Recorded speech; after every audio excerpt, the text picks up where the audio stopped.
आज प्रधानमंत्री नरेंद्र मोदी ने वक्फ कानून को लेकर कांग्रेस पर जमकर हमला बोला। हरियाणा के हिसार में पीएम मोदी ने कहा कि देश आजाद होने के बाद 2013 तक वक्फ का कानून चलता था, लेकिन वोट की राजनीति के लिए 2013 में कांग्रेस ने कानून में संशोधन कर दिया। इसका सही उपयोग होता तो मुसलमानों को साइकिल के पंचर बनाने की जरूरत नहीं होती।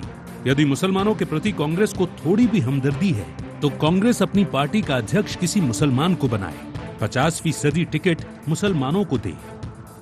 वक्फ कानून को लेकर मोदी का कांग्रेस पर निशाना।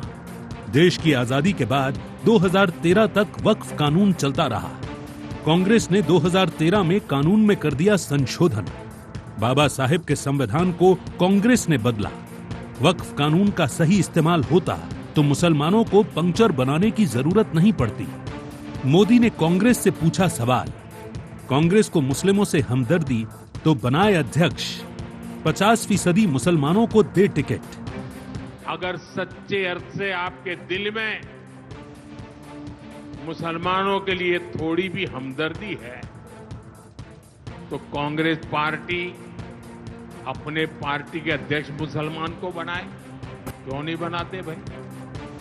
संसद में टिकट देते हैं, 50% मुसलमानों को दो, और आज ईमानदारी से उसका उपयोग हुआ होता तो मेरे मुसलमान नौजवानों को साइकिल के पंक्चर बना करके जिंदगी नहीं गुजारनी पड़ती। वहीं पीएम मोदी के बयान पर कांग्रेस ने कहा कि उनकी पार्टी में हर समाज का नेता अध्यक्ष बन चुका है, वो भी काबिलियत के आधार पर। लेकिन बीजेपी में ऐसा नहीं है। पीएम मोदी वक्फ कानून को लेकर गुमराह करने का काम कर रहे हैं। भारतीय जनता पार्टी को तो अल्सा की ओर से बहुत एनर्जी है। वो तो उनको आज तक ये बता दें मध्य प्रदेश में कितने उन्होंने आज टिकट दिए हैं, विधायकों के कितने महापौर के दिए, कितने कहीं नहीं दिए। तो मैं साफ तौर पर कहना चाहता हूँ, भारतीय जनता पार्टी बहुत सांप्रदायिकता की बात करने वाली पार्टी है। ये राजधर्म की बात करने वाले लोग, बहुत ही विशेष धर्म की बात करने वाले लोग एक विशेष वर्ग से बहुत नफरत करते हैं। उसी का बयान याद रखिए, प्रधानमंत्री जी का बयान है। आपको बता दें कि देश की सबसे पुरानी पार्टी कांग्रेस ने भारत की आजादी के बाद अब तक किसी मुस्लिम को पार्टी का अध्यक्ष नहीं बनाया, जबकि आजादी के पहले करीब 8 मुस्लिम नेताओं ने कांग्रेस पार्टी का नेतृत्व किया। लेकिन अब पीएम मोदी के बयान ने एक बार फिर कांग्रेस को सोचने पर मजबूर कर दिया है। Bureau report, IND 24।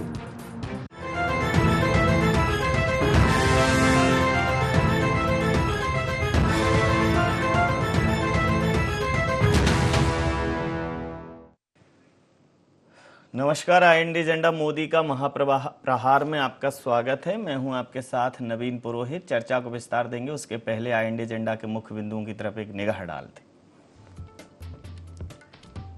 मुस्लिम अध्यक्ष का मुद्दा उठाकर क्या मोदी ने कांग्रेस की दुखती रग पर रखा हाथ? मोदी का बयान क्या कांग्रेस के धर्म के आधार पर आरक्षण पर कुठारा घात? वक्फ कानून के जरिए क्या अभी से वोटों के ध्रुवीकरण में लग गई कांग्रेस? मोदी ने मुस्लिम मुद्दे पर क्या कांग्रेस को मंथन करने पर मजबूर कर दिया? नमस्कार, इन्हीं सवालों के साथ चर्चा में आप सबका पुनः स्वागत है। वक्फ कानून को लेकर कांग्रेस के हिसार में प्रधानमंत्री मोदी ने अपने भाषण में कहा कि अगर वक्फ कानून का सही इस्तेमाल होता तो जो मुस्लिम युवा हैं जो अपने रोजगार के लिए पंक्चर बनाते हैं उन्हें ऐसा नहीं करना पड़ता। साथ में उन्होंने कहा कि बाबा साहब के संविधान को कांग्रेस ने बदल दिया है, और यह भी कहा कि कांग्रेस मुस्लिमों से हमदर्दी है कांग्रेस को, तो उन्हें अध्यक्ष बनाए, 50% मुसलमानों को टिकट दे। वहीं भारतीय जनता पार्टी मोदी जी की बात का समर्थन कर रही है, कह रही है कि बहुत लंबे समय तक तुष्टीकरण की आड़ में कांग्रेस ने शासन किया है और बीजेपी की सरकार द्वारा जो कानून लाया गया है वक्फ का नया संशोधन, उसको लेकर गुमराह किया जा रहा है कांग्रेस द्वारा। और कांग्रेस ने कहा कि तुष्टीकरण नहीं बल्कि समानता की बात करती है कांग्रेस, और मुस्लिमों को पर्याप्त नेतृत्व दिया है कांग्रेस ने। तो इसी मुद्दे पर करेंगे चर्चा। हमारे साथ चर्चा में शामिल हैं पवन पटेल जी, सचिव हैं मध्य प्रदेश कांग्रेस के, अजय धबले जी, प्रवक्ता मध्य प्रदेश भारतीय जनता पार्टी के, योगीराज योगेश जी, वरिष्ठ पत्रकार हमारे साथ हैं। आप समस्त महानुभावों का बहुत बहुत स्वागत है। सीधा सवाल आपसे कर लेता हूं। क्या कहेंगे पवन जी? मोदी जी कह रहे हैं कि आपने मुस्लिम युवाओं को पंचर बनाने लायक ही छोड़ा।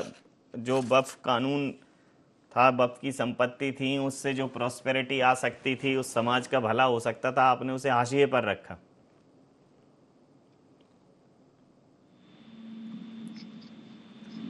आ रही आवाज?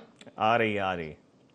मोदी जी बहुत देर से जागे, 2014 में जाग गए होते तो कम से कम आधे से ज्यादा लोग मुस्लिम भाई तो पंचर बनाना बंद कर दिए होते। कम से कम 2014 से अभी तक क्यों नहीं जागे?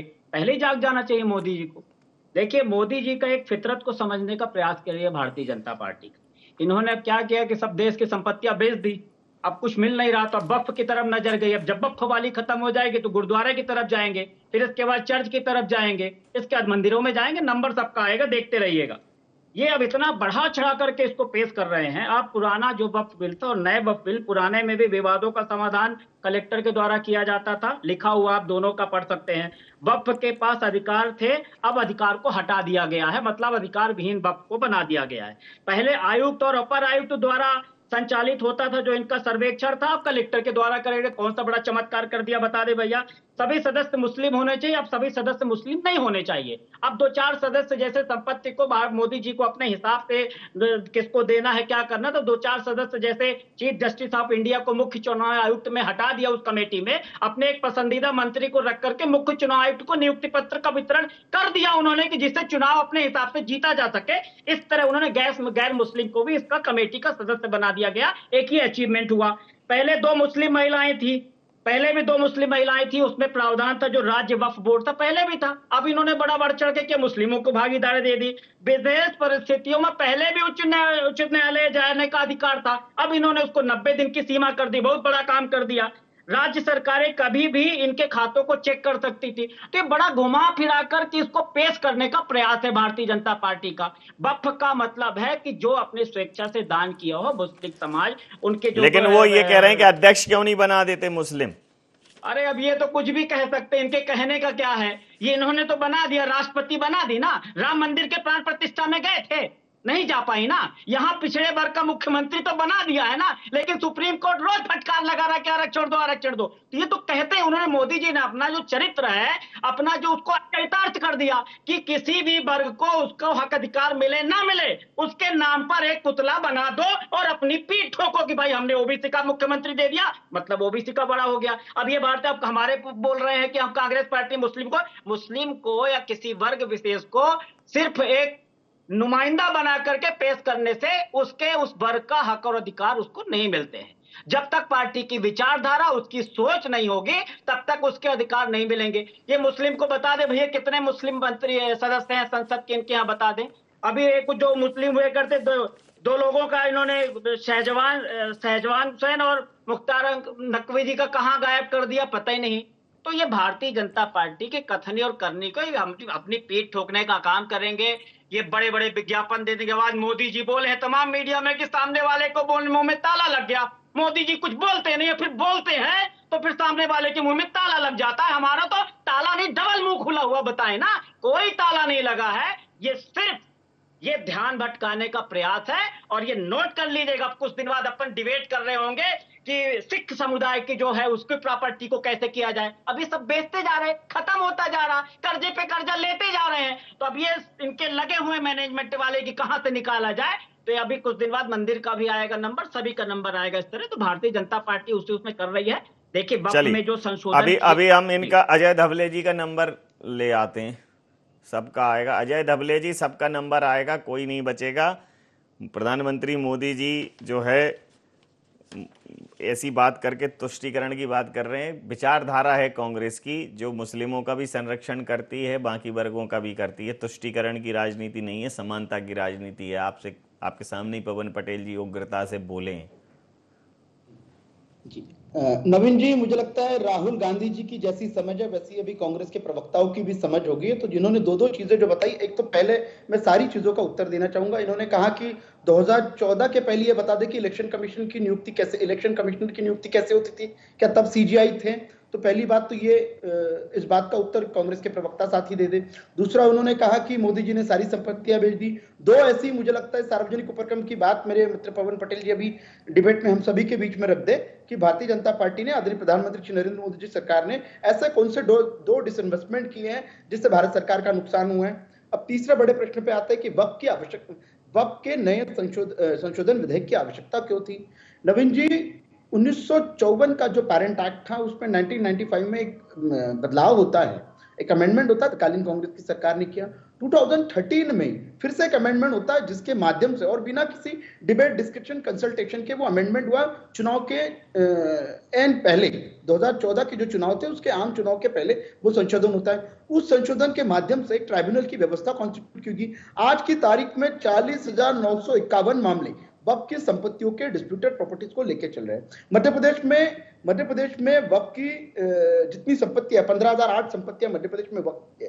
वक्फ बोर्ड के मध्य प्रदेश के माननीय अध्यक्ष आदरणीय सनवर पटेल जी ये ऑन रिकॉर्ड कह चुके हैं कि उसमें से 90% प्रॉपर्टीज पे एनक्रोचमेंट है। अब सरकार वर्तमान परिस्थिति में जो ये एक्ट था उस एक्ट के माध्यम से इस एनक्रोचमेंट को खाली कराने की व्यवस्था इनके पास नहीं थी। अगर आपको डिस्प्यूट करना है तो फिर से जैसे 40,951 प्रकरण पेंडिंग है उससे आपके और से प्रकरण पेंडिंग हो जाते हैं। अब जरा मेरे मित्र प्रवन जी ने आरक्षण की बात कही, तुष्टीकरण की बात कही। अब तुष्टीकरण पे इनको उत्तर देने की आवश्यकता है कि कर्नाटक में हमारे ओबीसी भाइयों का जो 27% का रिजर्वेशन था उसमें आपने 4% मुस्लिम कोटा घुसा दिया। आप संविधान की बात करते हैं, हमारे आज डॉक्टर बाबा साहब आंबेडकर की जन्म जयंती भी है, जो संविधान में धर्म के आधार पर आरक्षण के पक्षधर नहीं थे। और हमारे देश में संविधान की जो मूल भावना थी वो सामाजिक आर्थिक पिछड़ेपन के आधार पर संविधान रिजर्वेशन की पक्षधर थी। लेकिन कांग्रेस ये बता दे क्यों आवश्यकता पड़ी तेलंगाना में, क्यों आवश्यकता पड़ी कर्नाटक में, आपको क्यों आवश्यकता पड़ रही है हिमाचल में इस बात के पक्षधर होने के लिए कि मुस्लिमों को रिजर्वेशन मिलना चाहिए, वो भी ओबीसी के कोटे से मिलना चाहिए। ये दो प्रश्न हो गए। तीसरा, आज कांग्रेस से प्रश्न ये होना चाहिए कि यदि आप वक्फ के कानून में निश्चित रूप से अगर उसमें ट्रांसपेरेंसी के पक्षधर होते हैं तो वक्फ की जो संपत्ति है 9.5 लाख एकड़ में 8.5 लाख जो प्रॉपर्टीज है उसके माध्यम से 1.2 लाख रुपए एनुअल इनकम होने की आवश्यकता है। उस इनकम का अगर जनरेट नहीं हुई है तो उसके लिए जिम्मेदार कौन है? हम जिम्मेदार हैं या कांग्रेस जिम्मेदार है जिन्होंने इस एक्ट में 2013 में ऐसा संशोधन कर दिया जिसके माध्यम से इस प्रॉपर्टीज के मैनेजमेंट की प्रोसीजर और कठिन हो गई। हमने, नवीन जी, क्या किया है? हमने किया है transparent, participatory, accountable property management system को फोर्स में लाया। इससे अधिक कुछ नहीं किया है। मुझे लगता है जब आप वक्फ के कानून का जो नया संशोधन विधेयक है इसका एनफोर्समेंट के लिए जाएंगे, इसका एग्जीक्यूशन जब होगा तब वास्तविक रूप से जो वक्फ के वास्तविक लाभार्थी हैं जिनके लिए ये वक्फ की संपत्तियां दान दी जाती हैं, एक्चुअली उसका एंडोमेंट है, ये चैरिटेबल एंडोमेंट है। ये चैरिटेबल एंडोमेंट का बेनिफिट आज प्रधानमंत्री जी ने बहुत अच्छी बात की। जो गरीब मुस्लिम तड़का है जिसको इस संपत्तियों के जो इससे प्रॉफिट आएगा, जो इससे अर्निंग होगी, उसका लाभ मिलने की आवश्यकता थी। लाभ कौन कमा रहा है? तथाकथित जो नेता, कांग्रेस के नेता या अन्य दलों के नेता जो वक्फ की संपत्तियां दबा के बैठे हैं, जिनको इस देश में वक्फ की संपत्तियों में ट्रांसपेरेंसी बिल्कुल नहीं चाहिए, उसके बाद पार्टिसिपेशन बिल्कुल नहीं चाहिए, उसके बाद अकाउंटेबिलिटी बिल्कुल नहीं चाहिए, वो आज लोग हो हल्ला कर रहे हैं। जब देश में एक ऐसा कानून आया जिसके माध्यम से हमने पारदर्शिता भी सुनिश्चित, जिसके माध्यम से हम जवाबदेही भी सुनिश्चित करना चाह रहे हैं, जिसके माध्यम से पचमंदा और ऐसे दलित मुस्लिम हम उनका पार्टिसिपेशन भी सुनिश्चित करना चाह रहे हैं, तो तकलीफ क्यों है पवन जी? कांग्रेस को तो ऐसे निर्णयों का स्वागत करने की आवश्यकता है। और तुष्टीकरण की यदि बात कांग्रेस करेगी तो मुझे लगता है आप सोनिया गांधी जी को और राहुल गांधी जी को आदरणीय प्रधानमंत्री जी के आग्रह के बाद निश्चित रूप से अगला प्रतिक्रिया लेता हूं, किसी मुस्लिम को बनाना चाहिए। प्रतिक्रिया लेता हूं। मुस्लिम तुष्टीकरण की वर्तमान समय पे जो राजनीति है, कांग्रेस को जिस तरह से उसका पैरोकार दिखाया जा रहा है, तो स्वयं मोदी जी ने ये बात छेड़ दी है और उन्होंने कहा है कि मुस्लिमों को पिछड़ा रखने के लिए कांग्रेस बहुत हद तक जिम्मेदार है। हिसार में एक बड़ी रैली में सीधा सामने बोला। आप मोदी जी के इस प्रकार के बयान को किस दृष्टिकोण से देखें? देखिए, पॉलिटिक्स में तो ये बयान बिल्कुल वाजिब है और हर इंसान, चाहे वो प्रधानमंत्री हो, चाहे वो कांग्रेस अध्यक्ष हो, चाहे कुछ भी हो, अपने वोट बैंक के लिए किसी भी हद तक जाते हैं। तो उन्होंने भी यही कहा और मुझे ऐसा लगता है कि ये कोई गलत भी नहीं है। दूसरी एक महत्वपूर्ण बात यह है कि वक्फ को लेकर इतनी सारी बातें पूरे देश में हुई, रात भर संसद में बहस हुई और मुस्लिम की बहुत चिंता कांग्रेस करती है। लोग यही सवाल पूछ रहे हैं कि आप बार बार आरोप लगाते हैं, राहुल गांधी कहते हैं मुझे संसद में बोलने नहीं दिया जाता। वक्फ पे तो एक शब्द नहीं बोले वो, न राहुल गांधी बोले, न सोनिया गांधी बोली, और प्रियंका गांधी तो गैर हाजिर रही। ये पहली बार हुआ होगा कि किसी कांग्रेस पार्टी ने व्हिप जारी किया सदन में उपस्थित होने के लिए, व्हिप जारी किया, इसके बावजूद कांग्रेस की मेंबर प्रियंका गांधी संसद में नहीं आई। तो उनके खिलाफ तो अनुशासनहीनता की कार्रवाई होना चाहिए यदि वास्तव में आपको पार्टी को आधार बना के चलना है, लेकिन ऐसा नहीं हुआ। मतलब ये है कि आप अपनी मर्जी से जब आपकी इच्छा होती है तो उसका समर्थन कर दीजिए, और जब आपकी इच्छा हो तो उसका विरोध कर दीजिए। और विरोध का कारण भी था, लोग ये भी कह रहे हैं क्यों नहीं बोले वहाँ, क्योंकि केरल के बिशप का दबाव था, वहाँ केरल की क्रिश्चियनिटी कम्युनिटी का दबाव था, क्योंकि वो वक्फ बिल संशोधन के फेवर में थे। और वायनाड से चूंकि प्रियंका चुनाव लड़ी, ऐसी बात कही जा रही, इसलिए एक भी तीनों में से कोई नहीं बोला संसद में। अब संसद के बाहर आकर आप फिर ये कह रहे हैं कि साहब गलत अमेंडमेंट हुआ और सरकार मुस्लिमों का मदरसे छीनेगी और मस्जिदें छीन लेगी। सबसे महत्वपूर्ण सवाल ये कि सरकार बनती क्या के लिए? सरकार को हमने चुना, अधिकार दिया ना सरकार को कि आप जो देश के लिए ज़रूरी है उसके हिसाब से संशोधन करिए आप। और ये संशोधन अकेले मोदी जी कर रहे हैं ऐसा भी नहीं है, कांग्रेस की सरकारों ने भी संशोधन किया। देश काल परिस्थिति के अनुसार संशोधन होने चाहिए, समाज की सामाजिक स्थिति, आर्थिक स्थिति के अनुसार संशोधन होने चाहिए, तो वो संशोधन हुआ। और सवाल बहुत सारे इसलिए उठते हैं क्योंकि उसके जवाब किसी के पास नहीं है। अब जैसे वक्फ का मतलब ही दान करना होता है, तो क्या भारत के मुसलमान जिनको कि आप गरीब, अनपढ़ और पिछड़े बता रहे हैं, उनके पास इतनी प्रॉपर्टी है कि वो 37 लाख एकड़ जमीन दान कर दी उनने? तो ये जमीन आई कहाँ से? ये जमीन किसकी है? इसमें से अधिकांश जमीन कब्जे की है, और इसी कब्जे को हटाने के लिए संशोधन किया गया। मैं तो इस संशोधन से ज़्यादा बीजेपी को का स्टेप के इंतज़ार में हूँ कि अब आप ये कह रहे हैं कि इनसे अवैध कब्जे जिन लोगों ने जमा रखे हैं वो कब्जे बाहर किए जाएंगे। अब इंतज़ार उस दिन का है कि कितने अवैध कब्जेदारियों से आप ज़मीन वापस लेते हैं। तो ये चुनौती भाजपा की भी ज़्यादा है कि आप जो बात कर रहे हैं कि साहब इतने सारी संपत्तियों पर अवैध कब्जे हैं, अब आपकी ये काम उत्तर प्रदेश में योगी आदित्यनाथ जी ने शुरू कर दिया है। मध्य प्रदेश में अभी जैसा धवले जी ने बताया कि इतनी सारी संपत्ति डिस्प्यूट में, कईयों पर अवैध कब्जे हैं, तो वह कब्जे कब वापस वो ज़मीन लोगों को मिलेगी, या सरकार की ज़मीन पर कब्जे तो सरकार को मिलेगी। और एक और महत्वपूर्ण बात है कि वक्फ जब आप दान करते हैं, मुस्लिम के उनके ग्रंथों में तक लिखा हुआ कि ये ज़मीन या जो हम दान कर रहे हैं वो गरीबों के कल्याण में खर्च की जाए। और गरीबों में ये कहीं नहीं कहा गया कि मुस्लिम गरीबों को किया जाए। वो गरीब हिंदू भी हो सकता है, वो ईसाई भी हो सकता है, कोई भी गरीब हो सकता है। चल जी, प्रतिक्रिया लेता हूँ। पवन पटेल जी, अब ये भारतीय जनता पार्टी तो कह रही है आपकी दुखती रग पर हाथ रख दिया, इसीलिए आप थोड़ा तिल मिलाकर भी बोले हो। अरे उनके कहने से क्या होता है, हमारा स्टाइल है यही बोलने का। अब योगी राज जी अच्छा, ये जैसा बोल स्टाइल रहे का हैं ना मामला था क्या? जैसे योगी राज जी बोल रहे हैं ना कि देखने वाली बात है। अच्छा देखने वाली बात है कि कितने जमीनों के कब्जे हटाए जाएंगे और कितने जमीनों का जो अधिकार सरकार लेगी या अडानी अंबानी को देगी, सब देखने वाली बात है। वक्फ की कमाई की बड़ी चिंता हो रही। लेकिन उस दिन वक्फ बिल के दौरान प्रियंका गांधी जी एक जहां वोट महत्वपूर्ण था, इन लोगों का नहीं आना, ये सवाल भी एक संदेह तो पैदा करता है। नहीं आने में सिर्फ हम एक ही चीज बात कर ले तो मुझे नहीं लगता कि वो कहना जायज होगा कि सिर्फ इसी कारण से नहीं आए हैं कि हमें बहस नहीं करनी है। कई और सारे कारण हो सकते हैं, हर व्यक्ति की परिस्थितियां अलग अलग होती, कौन कहाँ कैसा था, ऐसा उस हिसाब से उसमें निर्णय हम नहीं ले सकते हैं कि उस पर उनको बहस नहीं करनी थी इसलिए नहीं आई। ये भारतीय जनता पार्टी जरूर बात कर सकती है कि जैसे बोल रहे मुस्लिम अध्यक्ष दे दे जैसे इन्होंने दिए हैं। अब वक्फ की कमाई की इनको इतनी चिंता है कि मुझे लग रहा है कि अब ये देश पे कमाई की चिंता तो कर नहीं पा रहे हैं, देश को कर्जे के दलदल में धकेलते जा रहे हैं। तो हो सकता है कोई एक नई उम्मीद, ऐसा कोई नया फार्मूला मोदी जी लाए कि वक्फ से जो कमाई हो, ये जो रोज कर्जा लेकर के नया रिकॉर्ड कायम करते जा रहे हैं, उस कर्जे को भी कम करने का कुछ ना कुछ भारतीय जनता पार्टी को काम करना चाहिए। और जो झूठे सपने दिखाए थे, जो बड़ी बड़ी बतौलेबाजी की थी, उस बतौलेबाजी को भी पूरा करने का प्रयास करना चाहिए। अभी अब कुछ दिन पहले का एक मैं आपको बता दूंगा, मंत्री थे भारतीय जनता पार्टी के, उन्होंने बोला था कि 100% वक्फ की संपत्तियां डिजिटलाइज कर किया जा चुका है। 100% संपत्तियों को डिजिटलाइज कर दिया गया, मतलब सारी संपत्तियों को जांच किया जा चुका है। अब आज फिर से यही बोल रहा है कि उसको डिजिटलाइज करेंगे, उसको फिर से जांच करेंगे, कब्जे हटाएंगे। तो ये भारतीय जनता पार्टी की फितरत है, ये अपने सफूके से कुछ ना कुछ निकालते रहते हैं। तो पहले वाला बयान गलत है या तो अभी वाला बयान गलत है। ये किसी चीज को इतना बढ़ा चढ़ा करके पेश कर देते हैं कि सामने वाला उस निर्णय लेने में मजबूर हो जाता है, कि उसको ये लगने लगता है 10, 15, 20 बहस ऐसे जब सुनेंगे तो लगेगा कि भारतीय जनता पार्टी ही सबसे बड़ी मुस्लिम की हित ऐसी है, और जब आएगा ओबीसी की तो भारतीय जनता पार्टी ओबीसी की, जब गरीब का आएगा तो लगेगा सबसे बड़े हित ऐसी है। क्योंकि इनको पता है मैनेजमेंट और मैकेनिज्म के मास्टरमाइंड है भारतीय जनता पार्टी के नेता। भारतीय जनता पार्टी के लोग पहले चुप रहेंगे और अचानक से ऐसे बोलेंगे कि सामने वाले के मुंह में ताला लग जाएगा।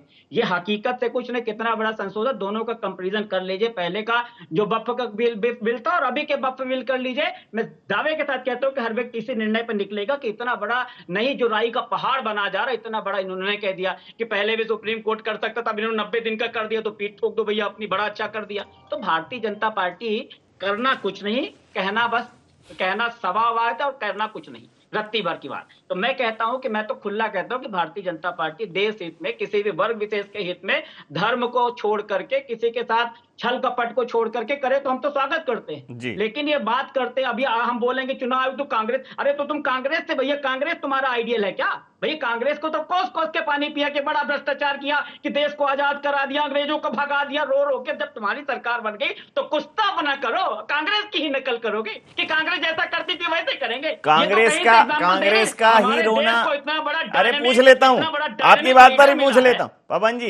पवन जी का कहना है कि कांग्रेस का ही रोना रोते रहेंगे अजय जी?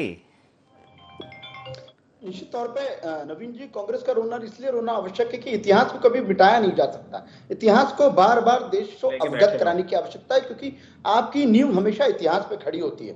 तो कांग्रेस ने इस देश को क्या दिया, कांग्रेस ने इस देश के मुस्लिमों को क्या दिया, कांग्रेस ने इस देश के दलितों को क्या दिया, वंचितों के साथ में क्या किया, ये बार बार देश की जनता को अवगत कराएंगे। क्योंकि हमेशा याद रहेगा, कि याद रहना चाहिए कि हम खड़े कहां से हुए, आज हम गए कहां पे। दूसरा, योगीराज जी ने बहुत अच्छी बात बताई कि केरला के जो 2 बिशप चर्च है, उन्होंने उनका एक नोटिफिकेशन, एक रूलिंग निकाला, एक सर्कुलर निकाला। उस सर्कुलर के माध्यम से तथाकथित वायनाड की सांसद, क्योंकि वो सदन में बोलने के लिए वायनाड की सांसद बनी है, लेकिन उन्हें वहां से संसद में उपस्थित रहने से भी उन्होंने उपस्थित रहना भी मुनासिब नहीं समझा, जबकि उनको अपने पक्ष, अपने जो दल था उसका पक्ष रखने की आवश्यकता थी। अब दूसरा, जो पवन जी कह रहे हैं कि भारतीय जनता पार्टी वक्त की संपत्तियां बेच देंगी, तो मुझे लगता है कि यदि जो एक्ट है उसका आप अवलोकन कर लेंगे पवन जी, तो आपको पता चल जाएगा कि इसमें ट्रांसपेरेंट सिस्टम है। दूसरा, आपने डिजिटलाइजेशन की जो बात की है, तो निश्चित तौर पे भारत सरकार जब जेपीसी बनी है, तो जेपीसी ने सारी राज्य सरकारों को कहा था कि आपके यहाँ वक्त की कितनी संपत्ति है, उन संपत्ति का एक रिकॉर्ड, एक 15 बिंदु की जानकारी प्रस्तुत कीजिए जॉइंट पार्लियामेंट्री कमेटी को। मध्य प्रदेश सरकार ने और मध्य प्रदेश के वक्फ बोर्ड ने, क्योंकि हम संपत्तियों का चिन्हांकन हमारे यहाँ पूरी तरह से इंदिराज सभी थे, उन इंदिराज की जानकारी जेपीसी के समक्ष प्रस्तुत कर दी। अब एक नेशनल प्लेटफॉर्म के माध्यम से इन वक्फ की संपत्तियों को रजिस्टर करने की बात आ रही है, जिसके माध्यम से वास्तविक लाभार्थी कौन है, किसने इंक्रोचमेंट किया है, ये सारी परिस्थिति देश के सामने आ जाएंगी। तो मुझे लगता है पवन पटेल जी और कांग्रेस को अब इस बात की चिंता नहीं करनी चाहिए। जिन लोगों को वक्त की संपत्तियों के माध्यम से लाभ मिलने की आवश्यकता है, उनको निश्चित तौर पे हम दिला के रहेंगे। और दूसरा, ये हम कांग्रेस नहीं है कि धाप के 3 पात वाली राजनीति करेंगे। देश हित की राजनीति करने का हमने बीड़ा उठाया, निश्चित तौर पर नवीन जी वही काम करेंगे। जी, अंतिम प्रतिक्रिया के साथ चर्चा समाप्त करूंगा। सर, ये जो जैसे कई बार कांग्रेस ने भी ये पूछा है भारतीय जनता पार्टी से कि आप समरसता की बात करते हो, सबके साथ सबके विकास की बात करते हो, तो बताओ आपने कितने मुस्लिम सांसदों को प्रतिनिधित्व दिया। आज ये नेहले पे दहला कर दिया। उन्होंने कहा अच्छा आप तो कहते हो तो आप बता दो, 50% टिकट दे दो, अध्यक्ष बना दो। अब कांग्रेस वही स्टैंड अपना रही है कि ये तो विचारधारा से होता है, व्यक्ति से नहीं होता। नहीं, देखिए, प्रतिनिधित्व देना किसी पार्टी के हाथ में थोड़ी है। पिछले कांग्रेस ने उत्तर प्रदेश चुनाव में कितने मुसलमानों को टिकट दिया, और जितने को टिकट दिया उनमें से कितने जीत के आए। तो जीत के आना ही तो जनता पे डिपेंड करता ना। तो आप ये नहीं कह सकते कि साहब आप उनको प्रतिनिधित्व ही नहीं दे रहे। जो उनको प्रतिनिधित्व देने की कोशिश कर रहे हैं वही नहीं जिता पा रहे अपने यहाँ के सांसद। जो जीत के आ रहे हैं, मुसलमान तबके के जितने भी सांसद जीत के आए, वो उन्हीं सीटों से जीत के आए जो मुस्लिम बाहुल्य सीटें। इसका मतलब कहीं ना कहीं आपकी क्षमता या आपकी विश्वसनीयता उस हिंदू बेल्ट में नहीं है, इसलिए आपको टिकट नहीं मिलता। तो पार्टी पर दोषारोपण इसका थोड़ी कर सकते हैं। और कई कैंडिडेट ऐसे हैं जो ऐसे बाहुल्य जो जातिवाद के परे हटके भी चुनाव जीत जाते हैं। तो ये व्यक्तिगत उस पर डिपेंड करता है, ये किसी के पे ये नहीं कि साहब आप प्रतिनिधित्व तो नहीं दे रहे, और पार्टी उन्हीं को प्रतिनिधित्व देती है क्योंकि हर पार्टी को जीतना है। हर पार्टी हारने के लिए तो खड़ी नहीं होती, या केवल ये बताने के लिए कि साहब हम मुस्लिमों का पक्ष रख रहे हैं, मालूम पड़ा आपका कैंडिडेट ही चुनाव हार जाए, तो ऐसे रिस्क कौन उठाता है। और ये सब जो बखेड़ा जो खड़ा हो रहा है नवीन जी, आप ये देखिए वक्फ बोर्ड को लेकर आमतौर पर जितने संशोधन संसद में होते हैं कोई हो हल्ला इतना नहीं बचता। अभी जो हो हल्ला जो मच रहा है वो केवल 2 स्टेट में मच रहा है, या तो बंगाल में ऐसी खबरें आ रही है, बिहार और के आसपास आ रही हैं, और दोनों जगह चुनाव है और दोनों जगह मुस्लिम बड़ा फैक्टर है चुनाव में, तो सबको वही नजर आ रहा है। वरना आप ये बिल्कुल वाजिब सवाल है कि कौन किस पार्टी ने कितने मुसलमानों का भला किया, बता दीजिए आप जी। जिस उत्तर प्रदेश बिहार में मुस्लिम बाहुल्य हैं वहीं से मुसलमानों को टिकट नहीं दिए गए। जी, समय सीमा के चलते मैं ये चर्चा यहाँ समाप्त करूंगा। आप समस्त महानुभावों का बहुत बहुत धन्यवाद, बहुत बहुत आभार। तो वर्तमान समय में वक्फ बिल संशोधन को लेकर राजनीतिक माहौल गर्म है, और इसी गर्म माहौल में पीएम मोदी ने बड़े तल्ख अंदाज में कांग्रेस पर सवाल उठा दिए कि जो कांग्रेस के हित की बात करते हैं वो बता दें कि उन्होंने कितने कांग्रेस के लोगों को प्रतिनिधित्व दिया, और उन्होंने एक सलाह दी कि उन्हें 50% प्रतिनिधित्व कांग्रेस को अपना 50% जो प्रतिनिधित्व है वो अल्पसंख्यक वर्ग को देना चाहिए, और अल्पसंख्यक वर्ग से अध्यक्ष भी बनाना चाहिए। साथ ही ये कहा कि उन्होंने अल्पसंख्यक वर्ग का जो एक बहुत बड़ा तबका आर्थिक रूप से बदहाल है उसके लिए कांग्रेस ही जिम्मेवार है, क्योंकि कांग्रेस ने उनकी समृद्धि और संरक्षण के लिए बनाए गए वक्फ बोर्ड का सही तरीके से उपयोग ही नहीं होने दिया। तो कुल मिलाकर उल्टे बांस बरेली वाली स्थिति है वर्तमान में। अब देखते हैं कि वक्फ बिल पर राजनीति कब तक गर्म रहती है। IND एजेंडा में इतना ही। आप बने रहिए IND 24 के साथ और देखते रहिए IND 24। नमस्कार।